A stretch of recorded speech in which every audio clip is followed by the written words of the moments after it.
Some disturbing new information tonight about the Old National Bank shooter. LMPD just released its investigative files into April's deadly mass shooting, and WLKY's Mark Vanderhoff has been combing through the documents and joins us now with what he's learned. Very chilling, Mark.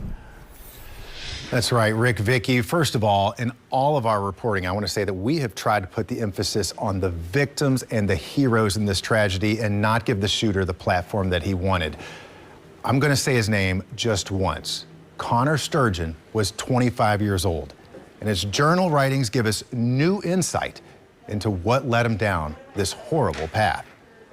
The shooter was an employee at Old National Bank, but on April 10th, he walked into the downtown branch and fired upon his coworkers, injuring 8 and killing 5. The names of the dead are Josh Barrick, Dina Eckert, Tommy Elliott, Juliana Farmer, and Jim Tutt. The shooter was killed by LMPD officer Corey Galloway, but not before fellow officer Nicholas Wilt was seriously wounded. The investigative files released by LMPD note that he previously attempted suicide and had been in a mental hospital. The documents include a summary of a journal first dated April 3rd, 1 week before the shooting.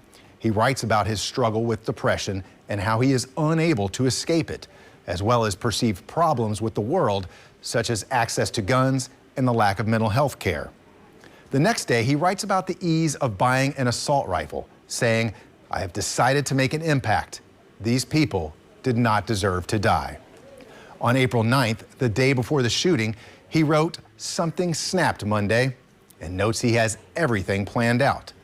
The investigative files also include the autopsy of the shooter, noting no signs of CTE were found. Some speculated he may have had the condition after suffering multiple concussions playing high school sports. Now, the files also include letters that he wrote to some friends and loved ones, including his parents. He told them that he loved them both and that there was nothing else they could have done for him. Mark Vanderhoff, WLKY News.